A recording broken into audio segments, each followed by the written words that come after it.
This session is Feast Your Ears, the story of WHFS 102.3 FM. How many people listened to HFS when they were, all right. So we have, it's a cult. It's a cult. And it's an addiction, and it's sorely missed. We're all sort of been grieving for decades over the loss of the station. So my job is to introduce the person who's going to moderate this session, and it's a pleasure to do so. It's a name that you should be familiar with. I'm introducing John Kelly. Many of you know that he is the author or the writer of a 5-day-a-week column in the Washington Post called John Kelly's Washington, and it's one of my go-to columns every day to find out what does he know about Washington that I don't know, and usually he knows things that I want to know but I didn't know. So John, thank you very much for educating all of us about the town we live in. John's a hometown guy. He Thank you. I can go home now. John's a local guy. I think he grew up in D.C. but came out to Montgomery County, went to high school in Rockville, went to the University of Maryland, majored in English, came out and was a freelance writer, and boom, he's a writer at the Washington Post. I mean, it's a dream come true for, anybody that wants to be anybody in journalism wanted to be a writer for the Washington Post, and not only was he one, he still is one. There's no small accomplishment in today's newspaper world. So it's a pleasure to introduce John Kelly and to look forward to this session. John? Thank you. Thank you, Jeff Bezos, too. He's not here today. Speaking of Rockville High School, where I went, I had this memory. The most angry I've ever gotten at my mother was in 1978 when we were living on Twin Brook Parkway, and I was invited. One of my classmates, her father worked at the AFI when it was at the Kennedy Center, and it was interesting hearing Dick Schreiner because of the salvation of the Silver Theater, which is where the AFI is now. But this girl whose father worked at the AFI invited me to the premiere of a movie at the Kennedy Center, FM, this movie FM that came out in 1978. And it was on a weeknight, and my mother wouldn't let me go because it was a school night. And I went to school in the morning, and I worked at Woodward and Lothrop at Wheaton Plaza in the afternoons in the Brass Pony restaurant on the top floor. And she said, no, you're going to school, you've got a job, you're very stressed, you can't go. And I'm like, I can't go to a movie premiere? What are you, crazy? And so I never went, and I actually have never seen that movie. Maybe Weasel can tell us if it was very realistic. But so that was a movie about radio, and we're here because another movie about radio is in the works, and that movie was fiction, and this movie is fact, and it is the story of WHFS. So we want to talk about both of those things this afternoon. That is the radio station that many of us listen to, and that at least one person here worked for, 1.5. Jay worked there for a while. Actually, John, I'd like to thank the late, great Sam Cooke for making this possible because, don't know much about history, don't know much.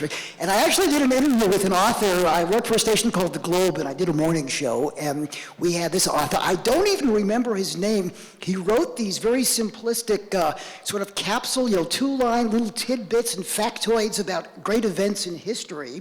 And the book, of course, was called Don't Know Much About History. And I said, oh, big Sam Cooke fan, huh? And he says, thank you so much. Everybody I talk to thinks it's a Herman's Hermit song. But so I think we ought to just kind of memorialize the great Sam Cooke. Actually, Herb Alpert wrote the song. Let me introduce Weasel. Even if you didn't see him, you would recognize that voice. And let me introduce the other people on the panel as well. So Weasel, Jonathan Weasel Gilbert worked at WHFS and certainly was part of the soundtrack of my teenage years.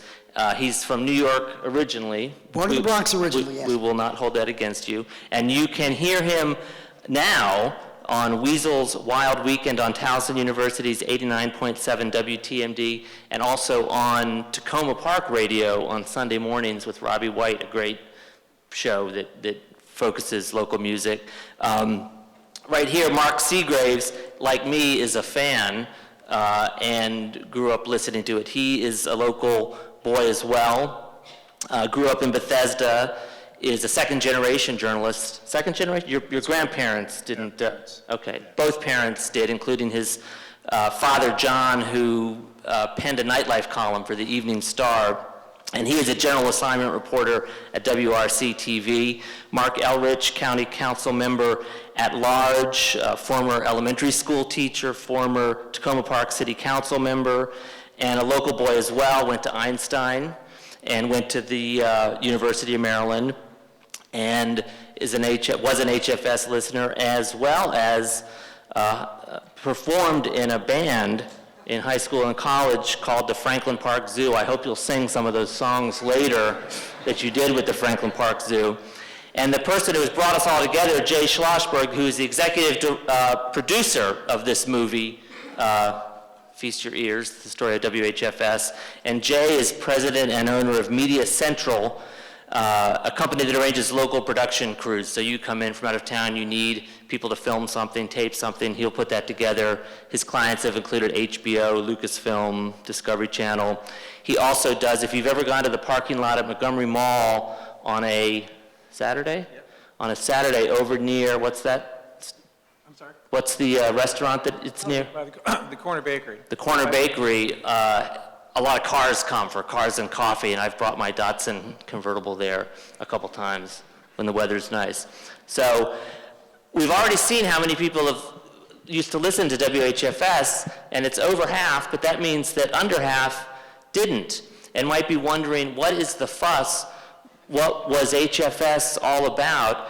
And so, I don't know, Jay, Weasel, if you can describe what WHFS was. Well, what I thought might be a good way to describe it is to let the trailer give them a real good look as to just little snippets of how different it was in that era, and then we can go back to the beginning and explain it. So when you're ready, man, roll it. Hello. We're glad you made it. Welcome to the future. FM stood for fine music. That was the line that everybody used. Elevator music, middle of the road, strings of Mantovani. And then HFS comes along and kind of altered the universe.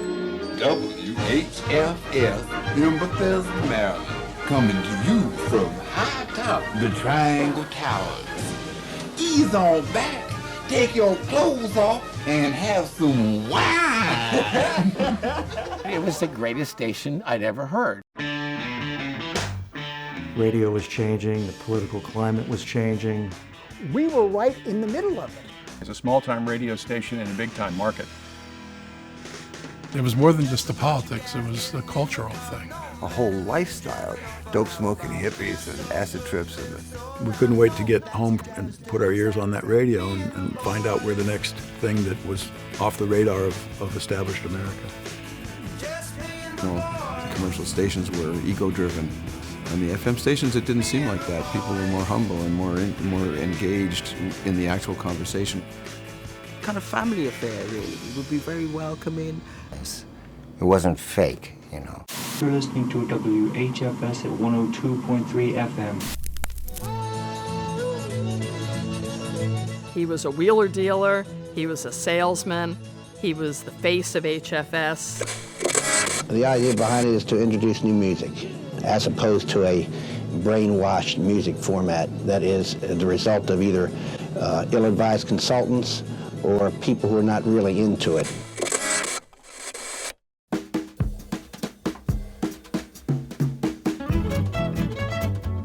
We never played anything that wasn't of our own choosing. You know, there were no rules. It was very improvisational and freewheeling. You could hear a Bonnie Raitt tune followed by a Joni Mitchell cut to a Jimi Hendrix cut.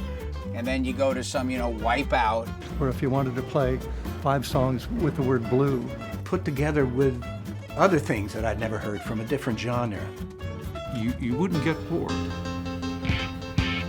They were almost a cult radio station, literally setting out on their airwaves this drum beat. HFS, of course, was like outstanding. They were like top of the heap. people still are talking about HFS. That's why we're doing this. There is a passion attached to that has been removed from the media.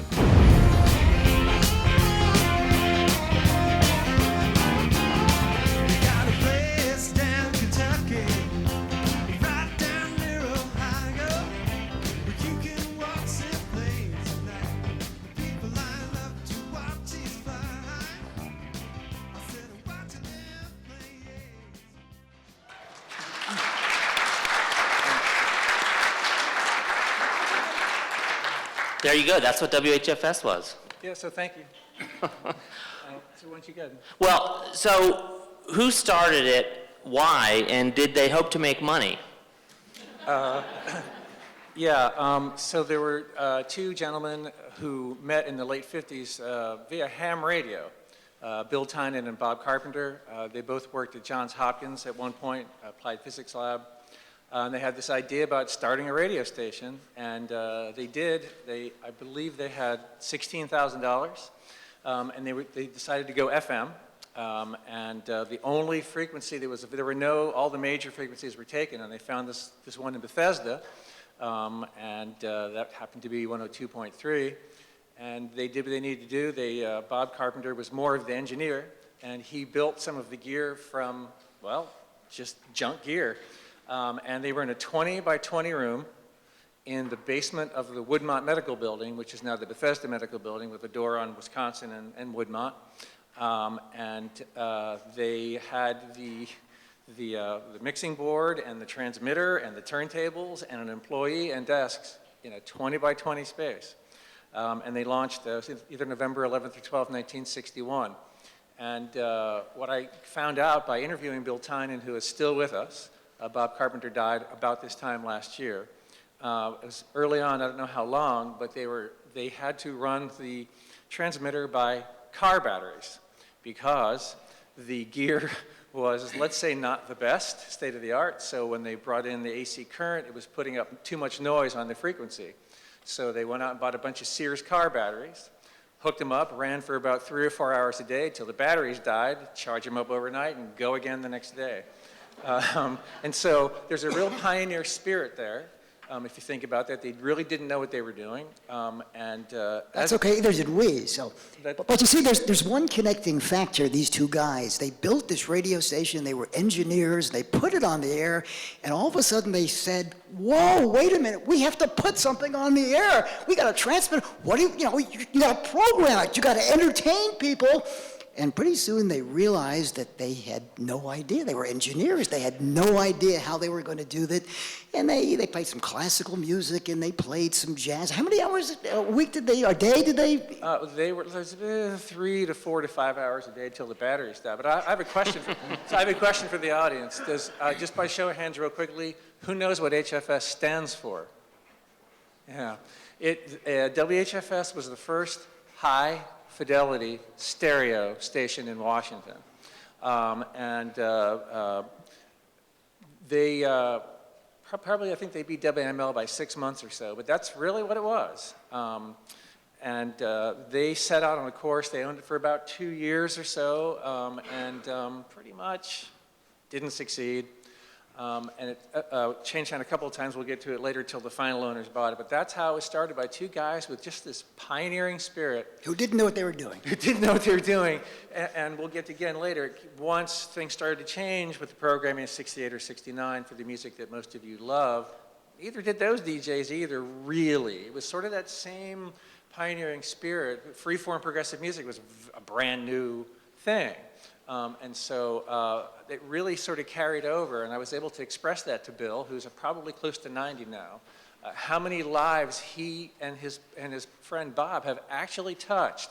They sort of heard it was a rock station, but they really didn't know the cultural and social and political and musical impact, not to mention what economy grew up around the station. So that's the Bill and Bob story. And they only had it for a couple of years, you said? 2 years. And there were no hippies in 1961 or even in 1963, really. So when did it make the transition to progressive radio? Frank Richards I don't know if he was actually born here, but he came back from He's LA. from San Francisco. San Francisco. He came back here, and through a couple other people that I have come into now, Izzy Israelson, who owned Up Against the Wall. If you were here in the 60s and 70s, that's where you got your jeans, man. To answer your question, 1968 was when that 68. show. So he went to HFS and brought this idea, and that was sort of the beginning. He actually had a woman as his partner, Carol Taylor. They were the first freeform show. I don't know whether they were on at the same time, there were no tapes available, or whether they, he'd do Monday, she'd do Tuesday. We're not really sure how that worked out, but that was the very beginning of freeform. And they had come from San Francisco? Well, he did. I'm not sure. Uh-huh. There's no history on Carol. We can't find her, but he did. I know that Blair and Frank both came over from San Francisco and wanted to start a station that sounded very much like KMPX, what Tom Donahue was doing in San Francisco. Exactly. And again, this is the interesting thing about doing a history project on something that doesn't really have a lot of written history about it. We didn't even know about Carol Taylor until a few months ago. Shortly after, at some point, a day or a week or a month, she was replaced by Blair Newman. And they did their show together for about 6 months. Blair was involved with Amorphia, which was a rolling paper company. And he got very close with Keith Stroop at Normal, and when marijuana legalization began in 69 or 70, he was involved with that whole movement. And did Jake Einstein own the station? And when did he buy the station, or when did he become involved with it? Jake Einstein has a very interesting history, much of which is political, Mark. Jake Einstein wrote a newspaper column in Annapolis. He owned a radio station in Annapolis as well, and he was a political speechwriter. He wrote speeches for former Maryland Governor J. Millard Tawes. And that was the background of Jake Einstein. That's where he came in. He came in originally as a sales manager because, if you could imagine, a bunch of hippies with long hair and doing weird things were not exactly viably commercial, especially to a lot of corporate entities as well. And he came in with some great promises about how he was going to fill the coffers there, how he was going to bring money into the radio station. Speaking of that, let me say something here. Mark, you were a school teacher. I'm sure you have plenty of students that said, why do we have to learn this? Who cares about this? Why do we have to learn algebra? Well, when we were all in school, the great essay question was, describe the political, social, economic, and cultural aspects of the Battle of the Bulge or the Civil War or whatever. And I think I started probably in middle school or junior high school having to write essays about that, and I never, ever thought that I would be sitting here today, and I never thought that being a rock and roll DJ and playing, acid rock music and all of that stuff, that there ever would actually be a political, social, economic, and cultural aspect to what I did when I was like 21 or 22. So, but it's a real point. We ended the last conference with how are we going to pass the torch to young people about historical preservation? Well, I think one of the things that we're doing, and Jay particularly, is we are basically passing the historical torch onto historical preservation, because here's something we can all relate to, and there are punk rock documentaries being made right now. Would you ever have thought that punk rock had an historical aspect to it? Did you ever think that we would be sitting here talking about Fugazi or bands like that? I always thought music was really important, and I grew up listening to, my parents put me to bed, I'd be listening to WBZ out of Boston and Cousin Brucey and those kind of shows on the AM scene. And Barry Richards had a thing at WHMC, which is the first AM station that started playing progressive music, and he was completely off the pattern for AM stations. And HFS came along, and the world kind of opened up. And I guess growing up in a time when you're in a counterculture, not just counterculture, but a counter-political movement, and you're always wondering who else is there. It's hard to be out there on your own or feel like you're part of a small group. And music united us. The music that came out, the Grateful Dead, Jefferson Airplane, that stuff spoke to a different kind of values and a different sense of hope. I always think of the Airplane song where they talk about, well, there's the up against the wall part of it, but it's we can be together, and the notion of there's something better out there, there's something more we could be, and having music that spoke to that was good. Knowing that there's a whole bunch of people who are listening to it was good, because you kind of realize that you're not the only ones who are thinking things aren't quite right in America, much like today. If you were part of the civil rights movement, the anti-war movement in the very beginning, you were pretty much on your own. I would sit at the University of Maryland. I remember guys come up to us and just dump cokes in our head. And I'm a big guy, and I remember two people taking me by the arms and slamming me up against the wall in the hallway. Because they could tell just looking at you, Because I had long hair. I remember playing in a baseball game one time, and we played a bunch of more rednecky people, and some of the guys had long hair. And this would sound really crazy now, but I actually said to them, "You're a disgrace to your hair," because there was a belief that at some point the fact that you had long hair meant something, and I was really angry that people were appropriating what to me was a symbol of a certain amount of resistance and a certain view towards society. And it was a bunch of guys yelling at the umpire was Asian, and they were insulting the umpire on his balls and strikes calls using racial epithets.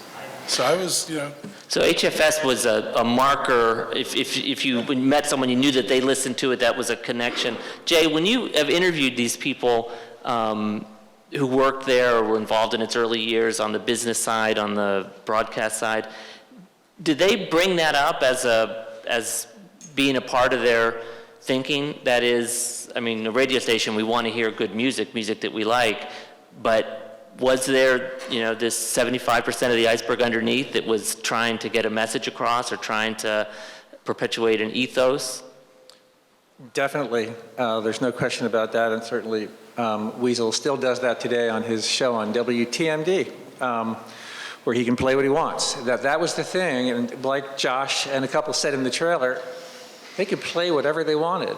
They could say whatever they wanted, 7 dirty words aside, but nobody was really, slamming their fists and yelling and screaming about, politics.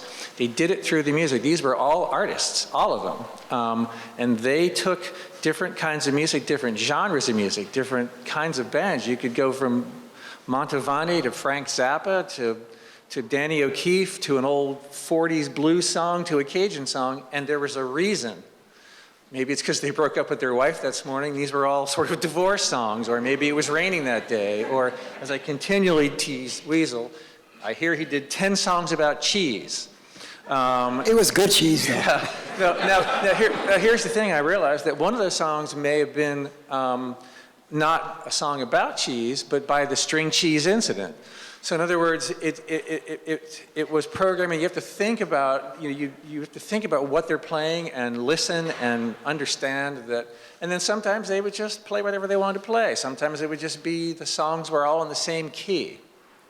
So it was, I've heard this on the Facebook page. We have something like 23,000 followers on the Facebook page. This is a radio station that's been off the air 34 years.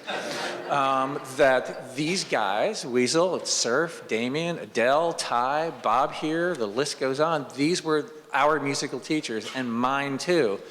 So much that I worked there in '72 in the summer for about 5 minutes before I got fired. And I'm happy that I got fired, because just about everybody but Weasel got fired at one point. So I worked there for that summer, and so my next year was my final year of high school. So a year later, a couple of months, I ended up going to Montgomery College, Rockville, because I didn't know what I was going to do. And I took liberal arts. And that fall, somebody walked up to me and said, "Hey, Jay, what do you think about starting a radio station here at Montgomery College?" That's now called WNS now. In the student building there, upstairs in a little tiny room with one turntable, and I was the first program manager. And so as soon as somebody asked me this question, I was like, yes, because I became a musician not long after that. My older brother was a musician. My mother was a jazz singer in the 40s. So I had this music thing in me. And so it actually affected me in what I thought then was a profound way. And now look what I'm doing. I said this earlier, this was never in my purview to make a documentary about HFS. And if we get around to it, I'll tell the short story about it. But What they did had a profound effect on a lot of you here. I know you're nodding your heads in profound ways. And the last short story I want to say about that is once we launched the Facebook page and I was growing this thing, somebody sent me a private message that said, my dad, I was a teenager, and my dad used to listen to HFS, and he made me listen to it. And once I realized how amazing this was, it affected my whole life in so many positive ways. By the way, I told my dad, you're making this movie, and he cried. Because he connected to something that's missing in most of our lives, which is this community center, this connection between us all. Everything is like this, you know? And it struck him on some level where he realized what he missed, how much that meant to him. One of the things we had was a commonality. The musicians who were making the music and telling the story, we as a radio station were the medium. We sort of pervade the music, and our listeners basically were the recipients. So, you know, I played piano as a kid and clarinet. I was awful. I could never play music the way I wanted to. I wish I was a musician, but one of the things, I played other people's music. I expressed myself to other people, using other people's music by combining records, by what we call the segue. And it's just amazing because there were people who owned stores and started businesses and advertised their businesses on our radio station because there was this incredible commonality. So that, you know, it went from the musician, there were comedians who did political humor and social humor of the day, and we played that, we combined it all. So it was basically sort of a time-space continuum. They created the art, we pervade the art, and the listeners consume the art, and the listeners sort of were affected in their own personal ways and reacted to what we did. So Mark Segraves, you were one of those listeners, and you're on TV now, but you were on radio before you were at Channel 4, a different kind of radio. Thanks for listening, John. I'm a big fan. A different kind of radio than WHFS, but how did you sort of listen to or first interact with WHFS, and what are your memories? Well, my memories are interactive, and that's what's really, you know, key. As you said, my dad was the After Dark, he had an After Dark column in the Washington Star, and he covered mostly the popular and jazz music. He would take me out all the time to, you know, the Cellar Door or out here to Shady Grove Music Fair, and it was mostly the standards and the pop music, and I dug it, and it was cool, but he knew I yearned for something else. And one birthday, early teens or 12 or 13, he bought me the Beatles' White Album and a radio. And he tuned the radio to HFS. And he basically said, this is what you need. And so for me, from there, then when I got my car, when I got my driver's license, and I was in my car all the time, it was HFS all the time. And like Mark said, everybody listened. And so we had this common denominator, but the interactive nature of it, where it was more than just the music. You know, you could go down to the radio station. There were countless times we would go down, and Lowell George or Jerry Garcia, or somebody would be live on the station. We would hot-foot it down there, listen to the interview in the car. They'd come out, and, you know, we'd stand there and gush all over the, you know, the stars as they came out. But you could also, there was the ride board, there was the job board, and it was how we learned where the musicians were playing, and how we got hip to the psychedelic and Desperados and the Nighthawks, and that led to one thing, led to another band. And, you know, so, and you could call the DJ and you could get through, or you could walk into the station, and try walking into a radio station today and just getting face-to-face with the DJ. So there was this interactive nature about it, and it was a community. You could call up for a recipe, you could call and request a song, you could commiserate with the DJ, and it was just it was an experience that we just don't have. There's nothing like it, because, you know, there's so much now out there. Yeah. Because I lived in Burtonsville for part of this, and we would call in a request for some music in the middle of the night, let's say post-midnight, and they would often play what we had asked for, and then we'd go out and find pizza somewhere, and we'd bring pizza down to the station in the middle of the night, because we felt they had done this really nice thing for us, and everybody has got the munchies at 2 o'clock in the morning, so why wouldn't we bring pizza down there? And it was just that kind of relationship where you could actually go and do that, which I can't even imagine doing in the modern world. You can bring me pizza anytime. What was going, we heard the music and we heard the DJs. What was going on behind the scenes as far as it as a radio station that is, abiding by FCC rules and is finding clients and making money. I mean, if you've read, Surf has a book out, and he did not work as long at WHFS as Weasel did, and other DJs. But he talks a little bit about the mercurial nature of the management there. Well, to be diplomatic, those things you imagine, well, some of them actually did go on. I don't like to talk about them a whole lot, but yeah. This is for history, Weasel. You have to talk about it. Well, yes, some of those things definitely did go on. But you know what? There was also a serious nature to things. I never smoked a whole lot of pot when I was a kid. In those days, people thought we were always stoned all the time. I didn't, because you know what? I couldn't function. Couldn't function doing that. If I smoked a joint, I would curl up in a corner and just sort of pass out. And I had this sort of pride in the radio show that I did. So, I really started to take it very seriously, because the way I combined the music was the whole thing. But I won't deny that there was a whole lot of shenanigans that went on in those days. But we tried to handle it as best we could, and especially doing the all-night show for all those years. I started at 1 o'clock in the morning. It's incredible. It's always called the graveyard shift. Well, in the type of radio that we did, there was no graveyard shift, because the clubs would sort of let out. The DC, it was off the table, at midnight in Montgomery County, and then they closed it at 1, or it was 12, I think. It was 1 on weekends, right? It was 1 on weekends in Montgomery County, and then midnight, and then a lot of the people, of course, would come across the street and go on the air and play their favorite songs. We had a lot of artists, and a lot of them were very much under various substances and couldn't function. But we did the best we can. We had some incredible moments as well. We had some fights break out in the studio. Some members of the Jefferson Airplane. Speaking of that, they did sort of a group called the Dinosaurs, who were remnants of Moby Grape and the Jefferson Airplane and Quicksilver Messenger Service. They came on after they did a show at the Bayou, and they were a little drunk, and they actually had a fight live on the air in stereo. Yeah, that would get big ratings now. The relationship between the DJs and the artists, the music wasn't just a commodity to you. You were knowledgeable about the music and the groups, the people who made it.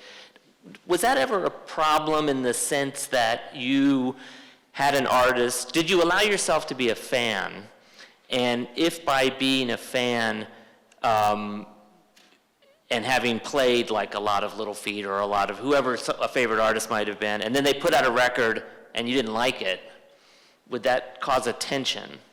No, not really, because there was always something that we did like with that band. If we didn't like a particular song or a particular album, we went back to the last one or something like that. One of the things we had in common, one of the things especially about the 60s that isn't necessarily so today. Today we live in an age of everything being fractionalized. We have everything is one category, and we don't sort of mix them together. But one of the things that was very prevalent among everybody in the 60s, be it literature or art, or everybody was kind of into everything else. And WHFS was not necessarily a rock station, it was a music station, and it very much reflected the cultural identity of the Washington, D.C. area, where we had bluegrass music, we had blues, we had jazz, we had folk, even some salsa Latino music, and we combined it all in what we were doing. And talking about the artists were doing the same thing. The bands were listening to blues singers and country singers and folk singers, and they combined all of those elements into their music, just as we were doing by playing those various artists on the air. John, let me add a little bit to that. Yeah, sure. Because I've been interviewing a lot of these national musicians who, frankly, I idolized since the early 70s. David Bromberg was the first person we interviewed for the film, and when I became a musician in the early 70s, I was trying to sing like him. He influenced the music I was writing. And so, Jesse Cullen Young, or Roger McGuinn, Nils Lofgren, who's from here, Joan Armatrading, the guys from Little Feat, on and on. I kept hearing the same thing every time. And I'll tell a real short story, I think, that really sums it up. Some of you may know the musician Chris Smither. Many might not. Bonnie Raitt covered a few of his songs. So he told me he was the first time he ever played Washington was either 70 or 71 at the Cellar Door, opening for Ian and Sylvia, which were a big folk group in that era. And so they did their 2 shows, and Ian said to him, "So what are you doing now, Chris?" He's like, "I don't know." He said, "Get in the car. We're going to this little radio station in Bethesda called WHFS." He's like, "I don't know." He said, "Listen, Chris, how many records do you have?" He said, "Well, 2." He said, they're not just playing both your records. They're playing pretty much every song. You need to go there." So sure, he goes to Bethesda, and he said it was like he walked in, he was instant family. Whoever the DJ was, it might not have been you, Weasel, I'm not sure who it was, but it was probably midnight or 1 o'clock in the morning, and they just welcomed him in, gave him a hug, interviewed him, let him play songs live. He's like, "This is amazing." And I just kept hearing this over and over and over from literally 30 to 35 national musicians about how special HFS was. And there were other freeform stations, about 50 of them around the US. But over and over again, every single one of them said this little 2,300 watt station in an apartment building in Bethesda was the one, that was the special one. But, when we had Chris on the air and we'd say, "Oh, Chris, what are you listening to? What's influencing your music?" And he says, "Well, I really love Mississippi John Hurt." And he said, "So am I. Here's a record. You want to hear Mississippi John Hurt?" And he'd go, "Whoa, you've got that." Yeah. And, we basically had them pick out their records, pick out the records of the artists that influenced them. So that's what made it the family. That's where the instant love fest happened, when we were playing and in our library had those same records that influenced them to make their records in the first place. Mark Elrich, you are in politics. I think it's okay for me to say that. I suppose. And we're in Washington, or the Washington area. We're spoiled from having had WHFS, and we may not know whether other cities had WHFSs, or Jay said around 50 or whatever freeform stations. But do you think the fact that it was a station broadcasting in the Washington area affected the impact of it, or affected the way the DJs selected music, or affected the mood of the listeners who were listening to it? That this kind of station with this kind of approach and this kind of progressive attitude, the fact that it was Washington, what was the sort of friction or the light from that? So I always thought there was something special about DC, not always in a good way. But you were living in the heart of the beast. And so you're talking about the Civil Rights Movement, the Vietnam War, all these traumas in the country. And I think because a lot of us lived here, a lot of us were hypersensitive. These were you heard the congressional debates. You saw the good guys and the clowns on television. You saw, and I remember when, after the Martin Luther King riots, you saw the National Guard stationed at the Circle at 16th Street going into Silver Spring. We saw all this stuff. Talk right into your microphone. So I think that seeing all of it made us more sensitive to the music. I just feel like, I've talked to friends who lived in other places, and I've looked at other newspapers, and I always said I only want to live in Washington because I've never seen a newspaper like the old Washington Post, the pre-Bezos Washington Post. I mean, it was really, there was a lot of information and I think a lot of engagement, and people I knew in other parts of the country, they would say, "I wish we had a paper like the Post. I wish we had news like you guys do in DC.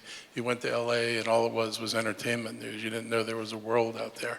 So I felt like this place was kind of a crucible, and it was the right time. It wasn't just any time, it was a time of turmoil and change. And so you had music that was disconnected from the mainstream. You had a hyper political environment, and there were a lot of us who were really unhappy with the political environment. I think all the things kind of conspired to feed, and the station, I think, fed us. Weasel, sorry, go ahead. Well, as a listener and having two parents who were journalists, so, I had to read the paper whether I liked it or not every morning, and follow all that stuff in the same way. And HFS, while like you said, they played the songs that were reflective of the time and the movements, as I recall, it wasn't the DJ, it wasn't like Petey Green on the radio telling us how to think. It wasn't like opening up the Washington Free Press and hearing, subversive, radical thoughts. It was more of a reflection of our mood and where we were, and so maybe it was more subversive the way they were telling us how they were thinking, but it was a place that we could kind of go and, again, commiserate, if it was that, or celebrate when there were times to celebrate. We were coming after the generation of conformity. I mean, the 50s was a period of you all going to think alike, and I remember the actual horror that people had that you would disagree with the American government. You could not disagree with the American government without being looked at as a traitor back in those days. I mean, that's a really, sadly, I think we're revisiting that, but the 50s were this kind of vanilla, everything is safe, everybody has their place, everybody has a shared set of ideas, whether you think them or not, and I felt that when that started coming apart, you don't have to tell somebody what to think. All you've got to do is show people there are other ideas out there and have people start exploring other ideas. That's what people say, art is so stunningly political, and it doesn't have to be political to be political. It doesn't have to say, think like this is the right idea. It just opens you up, and if you can make somebody feel something sometime, I don't have to win an ideological argument. If I can make you feel something, then you become receptive to ideas. If I bombard you with, you have to think this and you have to do that, you're not going to win that debate. Weasel, did you approach your job with that in mind? That is, by broadcasting in Washington, were you doing something differently than you would have if you'd been in New York or Houston or Madison or someplace like that? Yeah, we've discussed this in the past because there were different consequences for us, especially during the Nixon era. If you read Cerf's book, he's got a great piece there about testifying the obscenity hearings that Tipper Gore had in Congress, and that was something that he did as well. But of course, everything that we did was broadcast on the radio as well, and Nixon very much came down on drug laws, obscene lyrics, drug lyrics.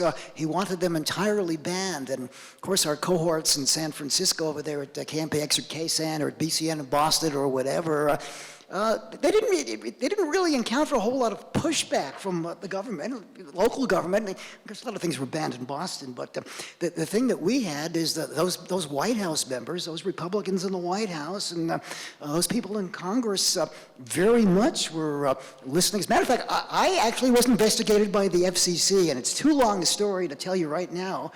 Maybe Jay, I'll do this with a documentary. I think I've told it before, but I was investigated for obscenity for something that I didn't do that actually took place on WGTB. And then one day after I had been up all night, 9 o'clock in the morning after working since midnight, I was greeted by two FCC inspectors in very dark suits who looked quintessentially like the government guy that you would see. And they were kind of asking me, and the station's lawyer was there, and I was sort of hoping the station's lawyer was going to defend me, and he looked at me and said, oh, I represent the management, I don't represent you, you're on your own. Well, I didn't do this, I had nothing to do, and they started asking some very strange questions, like, Mr. Gilbert, they called him, I didn't say Weasel. Mr. Gilbert, do you ever go to the bathroom? And I said, well, I think we all do that. And they were saying, well, Mr. Gilbert, you keep claiming you didn't play this obscene word, but was it possible that you were in the bathroom while this obscene word was on the air? And I said, no, sir, because we have speakers and monitors in the bathroom. And they said, well, what if you were in the hallway? Well, if you notice, Mr. Inspector, that there are speakers in the bathroom. And we have this foolproof system, we review all the records, and the ones that are not suitable for airplay, we take a China marking pencil and we X them out so they can't be played on the radio. And so I was kind of scared of what was going on here because everybody seemed to be against me, and I kept denying, no, I didn't do this, and I'm playing, I like my job, I love my job, I don't want to get fired. So this went on for a couple of weeks, and I'm still being very scared. And then we found out that WGTB somebody at GTB readily admitted that they played this obscene record. And incidentally, the complaint was filed by Congressman Harley Staggers of West Virginia, who was the head of the Interstate Commerce Committee, which at that time oversaw the Federal Communications Commission. So that's just an example of what you had to watch out for, and your colleagues and cohorts in Boston or whatever, they didn't have to put up with that. But, of course, there was another story also that about radio. The Executive Protective Service, well, they're now the Uniformed Secret Service. The Executive Protective Service were huge fans of mine. They used to call up at 1, 2 o'clock in the morning and say, "Hey, the White House guards!" I think this was Jerry Ford's White House. The White House guards, we want to hear some Jimi Hendrix. And I said, yeah, White House guards, sure, man, yeah, okay. I played the Jimi Hendrix anyway, and so a couple months later, it's about 2, 3 o'clock in the morning, and the doorbell rings, and we had an intercom, but I was closer to the door, so I just answered the door, and about 3 huge guys who looked like NFL linebackers were at the door, and I was kind of scared what they were, and because they were a little bit drunk. And they looked at me and says, we're the White House guards. We're the Executive Protective Service. And they handed me a T-shirt that they had, it said Executive Protective Service on the front, and on the back they had engraved Weasel. So limited edition. Who was watching Ford that night? Poor guy. Good old Jerry Ford. Yeah. Jay, we live in a capitalist society. Even then, it was. Did WHFS make money? Was it successful as a business? From my understanding, they made money. They struggled, but they did okay. The final owners bought it in 1967. This was a conglomerate of guys. So Alvin Jeweler, who was the second employee of HFS going back to '62, he stayed through some of the transitions. And when it went up for sale again in '67, he went to his uncle, Marvin Rosenblum. They put together some folks, and it was Phil Margolius and his dad, and Jim Bierbauer, and they culled some money together and bought it in '67. So they were not making any money, which is why when these hippies showed up with these radio stations, I think I've got a quote of Alvin Jeweler saying, we're losing our ass, might as well. And it took a couple of shows till the third show, Spirit is Cheese, with Josh, Mark, and Sarah, before things really began to take off, because that just happened to be July-ish, 1969. A few things happened around then. We had the moon landing, of course, in July, but there was a little concert you might have heard of called Woodstock in August. And so Josh, Mark, and Sarah got press passes, and they went. And they had the wherewithal to bring a tape deck, an audio recorder. So they went, they couldn't get through the gate. Helicopter lands, and it's Johnny Winter, musician. And they knew Johnny from Bard University, where they all met before coming to HFS. And they couldn't get through. They're like, Johnny. It's like, hey, Josh, Mark, Sarah, come on. And so they went back, and they were in the Columbia Records trailer for 2 of the 3 days, so they weren't in the mud.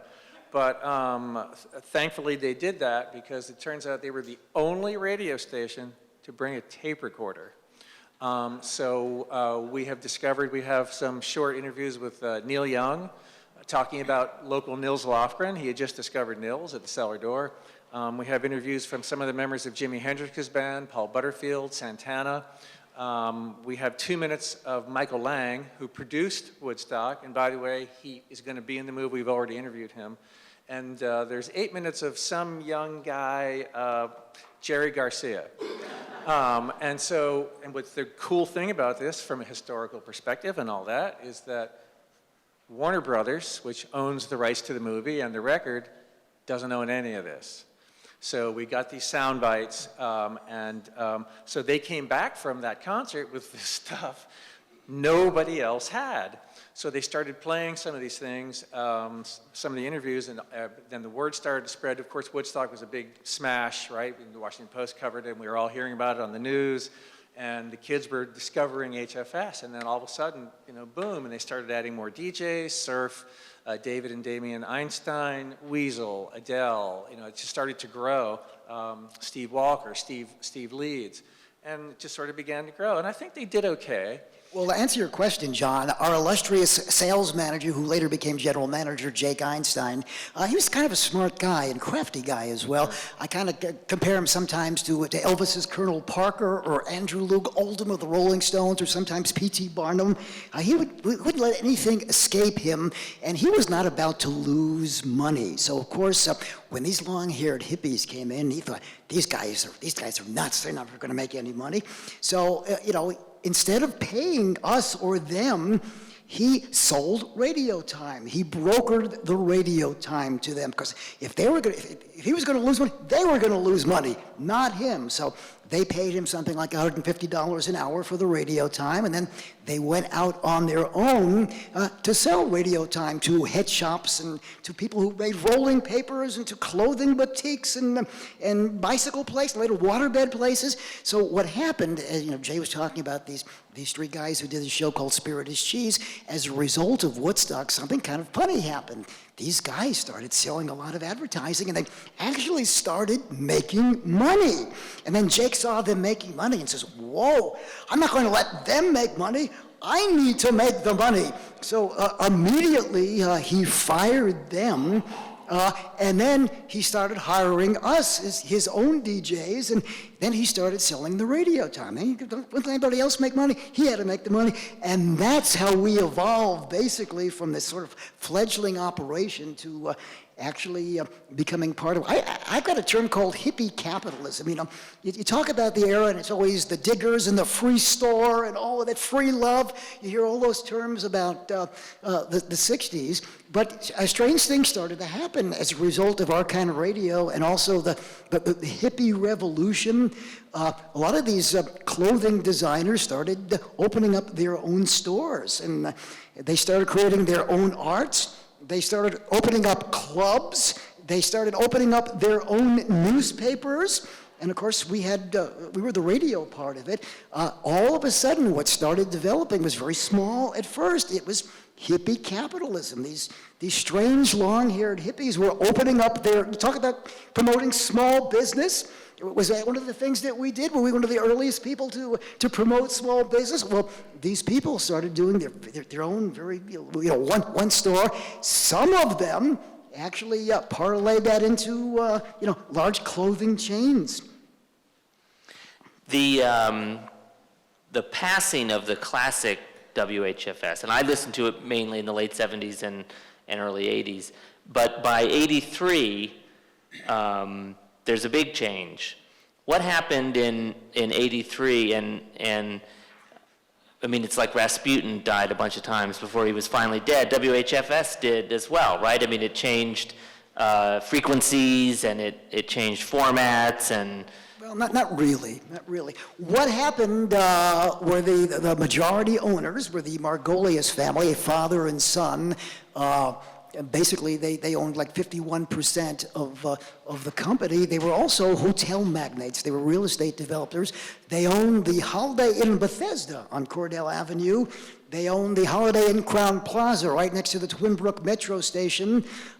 They owned the Linden Hill Hotel and Racket Club as well. Bernie and Phil Bernie was the father, and Phil was the son. And what happened around 1983, the hotel business, the real estate business started to go south a little bit. And, a lot of people think this was a big political, no, it wasn't. It was basically a money move. And what happened is that they needed cash in a hurry to fulfill their obligations as real estate moguls. And one of the things that was making money at that point was WHFS. They originally bought the radio station for $150,000. Nobody cared about the radio station back in those days. In 2003, they sold it to the Outlet Corporation, which was run by a former governor of Rhode Island. And they sold it for $2.1 million. And it was basically a cash move. Jake, at that point, saw the Well, the continued success of the radio station, so he started shopping for other places to put our format. One that was considered was WEAM, 1390 WEAM. And strangely enough, it had a big band format. And if you remember all the people protesting us going off the air, there were people in Virginia who were up in arms protesting the fact that we might usurp their Tommy Dorsey, Glenn Miller format as well. So eventually, he found some other investors, and actually, this is kind of history repeating itself. You remember our last financial about exotic mortgages and things like that? These guys took out an interest-only loan to buy this property in Annapolis at 99.1, an interest-only loan. And sure enough, they had a 5-year plan, and about a couple of years in, the bank recalled the loan. So what happened is that they scrambled to refinance the loan, but it is sort of history repeating itself. Jay, you've been, Jay, you've been working on this movie for a while now. When will it be done, and what remains? Yes, Jay, when will it be done? I noticed that people had changed a lot in that preview between then and now, but what remains to be done, and what do you need to finish it? Takes a couple of things to make a documentary, aside from the money. It takes a lot of time and a lot of research and a lot of work. It also takes, in my opinion, a great team of people. So I brought in some people that are a lot smarter than me. And one of them is here, so I want to introduce him real quickly. He's a brilliant editor and graphics and designer. And so over here is Dick Bangham from Rick Bang Pictures.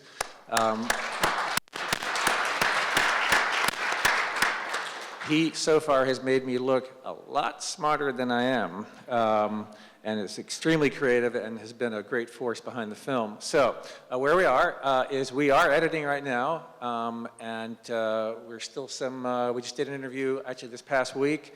For those of you who really know your comedy and music, Martin Mull, who played here a lot with his fabulous furniture tour. And was in the movie FM that I never saw. Yeah, Martin probably, Mull. yes. So there's still a few pickup interviews we're doing as we're rounding out the story, you know. And so the process now is that we'll go through that. I think maybe by March or April or so, we'll have what's called a rough cut or a fine cut. So all the sizzle won't be on it. Maybe all the animation won't be in it. Maybe all the music won't be there. But pretty much we'll have the story told, and then we kind of go back and, you know, we shine it, polish it, spit on it, put a bow on it, and that'll probably take a few more months. And so that's where the process is. Right now, we are trying to raise the rest of the funds for it. We did a Kickstarter. Some of you probably know this because you already donated in October, November of 2015, and we raised $65,000, which is just amazing. And so at the point now we're editing, and then the music rights. And that's going to be the tough part here, what that's going to cost. And we have some of the musicians actually, as I was saying earlier, how much they love the station. We have a few musicians who have actually sent me songs I want to use, but they're alternate versions of the songs. So what that means is that there's no record label, don't have to pay them, and they own the rights to that particular song anyway, so I don't have to pay those rights either. I may pay the artist some money for being so nice. So there's a few songs like that where we'll save. But it's real expensive to make a music documentary. So there's a couple of things that we're doing, if I can talk about that just for a minute. Women in Film, which is a local organization here that I've been a member of for a very long time, they have agreed to sponsor the movie, which was a great surprise. And so what that means is, and we started this I think in December, if someone wants to donate to the film, through Women in Film earmarked for us, whether it's $1 or $10,000, you get a full tax write-off for that. So you'll get the paperwork, so when you do your taxes, it's I don't know if it's totally tax deductible, but mostly that. And so that's one way we're raising money. We have a few angel investors who are sort of circling around to see if they want to invest in it. We're also looking for anyone who wants to invest in the film. So we're just trying to raise the rest of that money, and this is a really important film historically, musically, politically, culturally, and there have been a few other movies About other radio stations, some of the ones that we mentioned, somebody said, I think KSAN in San Francisco and BCN in Boston and WBAI in New York that were much more short-lived. They were done by 74 or 75, and they were pretty much progressive rock. Here's your 160 songs, that's it. So this is a very special station and a very special story, and the support I've gotten has been incredible. If it's something that you want to do in some fashion, whether it's buying a T-shirt on the website or making a contribution, you can see me after, we can talk about it. But that's the hard part now, is trying to get that money for the music and finish the film. One last thing about that is we already have interest. We had interest for a while now, based on just the trailer from Netflix and Showtime. And Showtime is a client of mine, so I'm excited about that. But just last week, I was speaking with someone, one of the vice presidents at HBO is now interested in the movie as well. And so I'm not sure that I've told Weasel about that. This just happened last week. So this movie is going to His fee has just gone up when he heard that. Yeah, it's just been an amazing ride. I didn't think this was going to happen when this all started in April of 2013. And we've been invited to submit our film, again, based on 3 minutes, to at least a dozen major film festivals, including ECU in Paris, Woods Hole, Mill Valley, a whole bunch who want this movie. So this is going to do really well, and I'm so pleased about it. Because I wanted to make the movie. I was trying to avoid it being played 3 times on WETA, and that's it. And maybe once at AFI, and thank you very much. I wanted it to be seen. And because of what I do for a living, which is, John said earlier, I book local camera crew in 111 different countries for my clients when they need to go somewhere and don't want to fly a crew. So I know people all over the world, and I've sent them this trailer. And so we've gotten feedback from people in Japan, in South Africa, in Australia, in New Zealand, in Canada, Mexico, all through Europe, South America. Love the movie. They don't know anything about HFS, nothing. But they're seeing that it's the American, they love our movies, they love our TV, they love our records, they love that about us. They might not like it that we bomb their villages, but they love that culture that is us, and that positive attitude about how we get through things, how Americans see the world. And so this movie is going to do well, and if there's some way you can help us, that'd be fantastic. So we have a website for the movie, which is feastyourearsthefilm.com. Feastyourearsthefilm.com. The trailer's there. If you want to get one of the new T-shirts, one of the new posters, whatever. If you want to donate, you can go there. I urge you to sign up. There's a big yellow button on the bottom left that says "Sign Up." It'll get you on the mailing list, so you know what's going on. I brought some of these cards. If you can't remember the name of the website, just take one with you.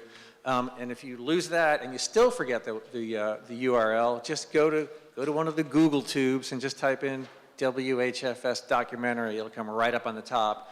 Facebook page might come on above that, but the website's there, so you can learn about what's going on, who's on the team, the progress, watch the trailer. And one more thing I'll mention is that I should have brought one with me and I didn't, but remember in the old days when the musician would come to town, whoever it was, they'd play their gig, they'd go to HFS, they'd be interviewed, and they'd do a station ID. Hi, this is John Prine, you're listening to WHFS, or whoever it was. So during the course of the movie, I've been interviewing, when I interview the artists, we're also doing a movie ID. And so we've got about 15 or 16 of them up, including just a brilliant one that the Firesign Theater just did. And that's on the YouTube channel for Feast Your Ears. So you can also look that up on YouTube. So some of those are incredibly entertaining. They're just short little 15 to 30 second IDs. Thank you. Thank you, Jay, Weasel, Mark with a C, Mark with a K.